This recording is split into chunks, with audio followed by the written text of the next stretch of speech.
Well, good morning, Proniacs. Welcome to this Numbers Talks edition of Pronoia Mornings. What does numbers talk mean? Well, what I want to explain to you is that numbers talk to me. It is God's way of speaking and using the universe to talk into my life, guide me in the right direction, or tell me things that I need to know.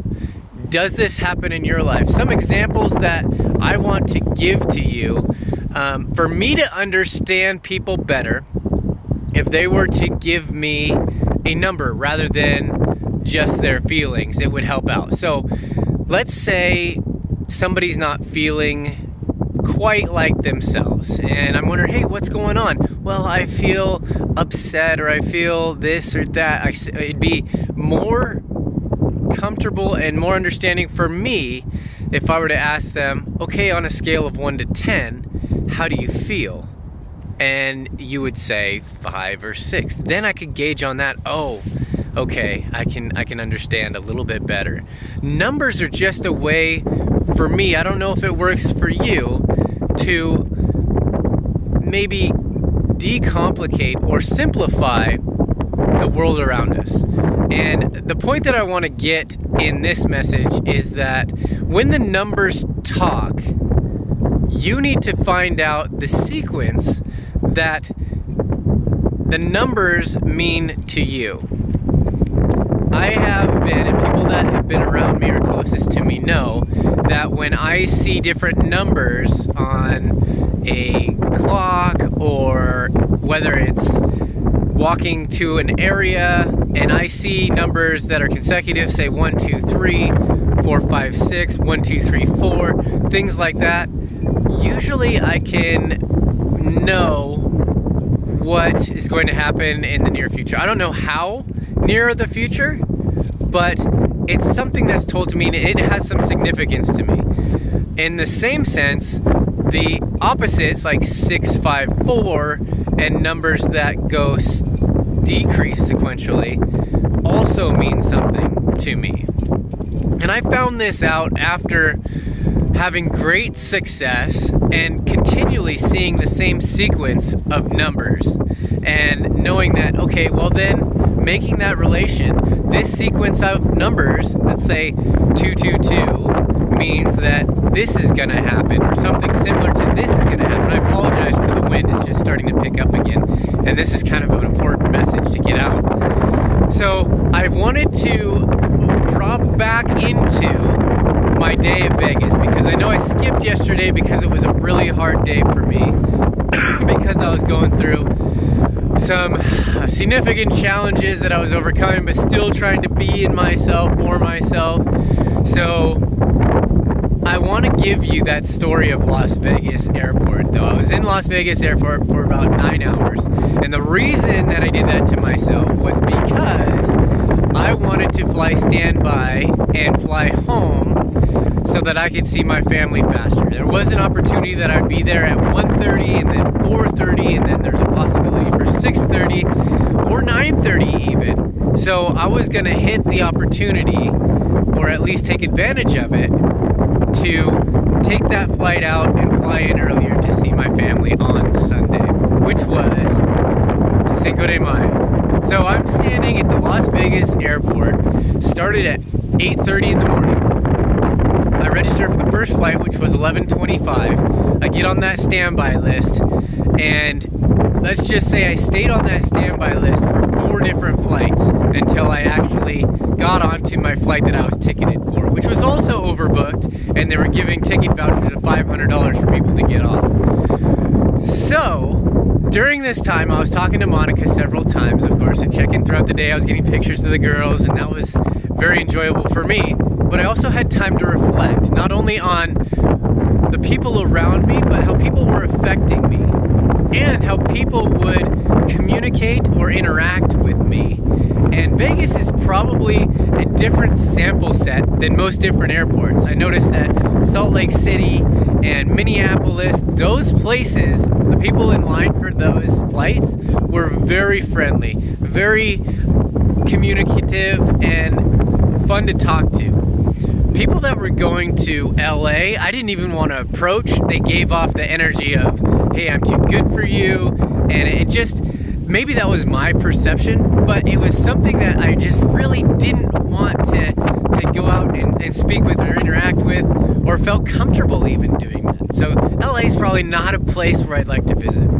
But getting back to the numbers talk portion of the story, I was doing one of my walks because this was the day after my half Ironman over in St. George, and my legs were really heavy and would cramp up, not really cramp up, but they are really sore, so I wanted to keep them moving every hour and a half or so. So I'm doing my second lap, so it's probably about 1:32, no it wasn't, excuse me, part of the numbers talks. It was 3:33 p.m. And I was speaking with Monica, and I just texted her something about in 3 hours I'd be able to come home if I hit this flight that was next. And I looked up, and I'm standing at gate number 33. And I'm like, okay, so I said 3, it's 3:33, and the gate's 33. So I don't know what this means. This is a new experience for me, but nothing completely weird has happened at the Las Vegas airport yet, at McCarran's airport. So I'm continuing to walk, and I'm kind of more observant of the things that are happening around me, just to pick out what I'm supposed to find.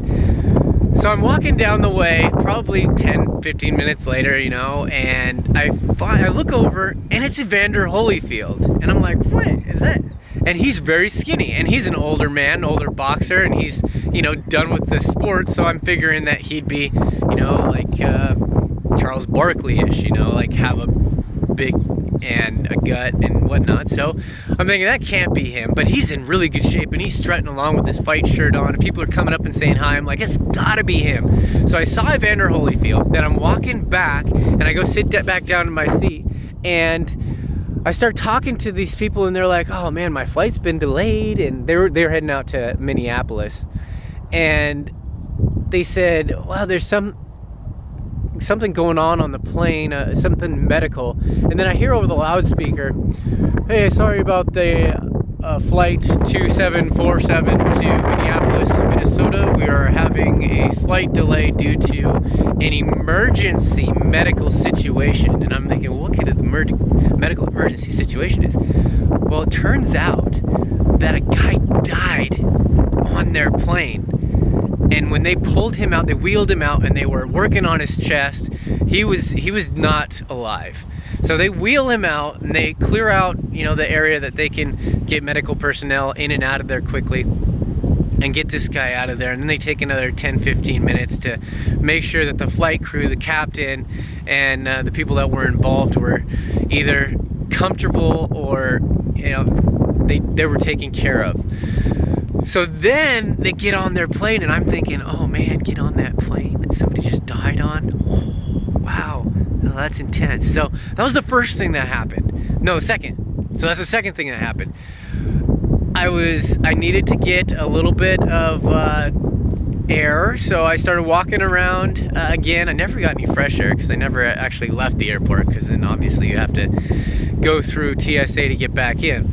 But I take a small loop, and as I come back around, I haven't played any slot machines yet, and I haven't done any gambling, and we're about probably 5-6 hours into it in the Las Vegas airport. So I'm walking past this slot machine, and all of a sudden it starts going off, and I'm thinking, what?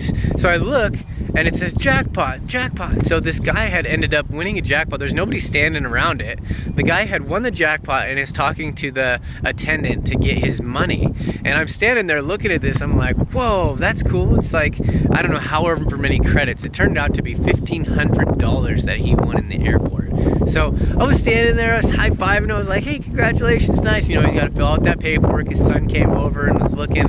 they ended up probably playing that game for another hour, I noticed a bit later. But $1,500, so I had $1 that I put in a slot machine, and I doubled it, and then I lost it all and decided that was my experience for gambling at the Las Vegas airport. But then I didn't get it on the next flight, which was really bumming me out because we were supposed to. I was gonna fly in, and my connecting flight to the Tri-Cities wasn't going to fly us out until late, until like 10:55 or so. But I was gonna get in at around 6.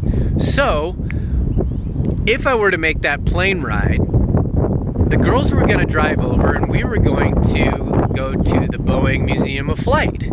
And we were booking the hotel and we were making sure everything was lined up, which was cool because what that said to me was, not only are they so supportive that I'm having such a day here at the Las Vegas airport trying to see them, they're gonna come and see me. So they're gonna give a little and make sure that they can come see me and we're gonna spend a day together. Now, that didn't happen because I didn't make that flight. But the idea that it could have and that we were planning that out was a really cool experience for me in our relationship, to know that those things that happen, that they not only have my back, but they're willing to take away from what they're doing to spend the time with me and take that long trip to make sure that we are going to have fun together. So I hope that this experience, not only with the numbers talks, with the 333, 33, and the 3 hours that were told, and then the 3 different things that happened to me in the Las Vegas airport, but that you start seeing those coincidences in your life or are observant of them so that you can listen to God speaking to you through the universe. It's not what I say or do, but the way I assist in making you feel. You're going to remember those numbers.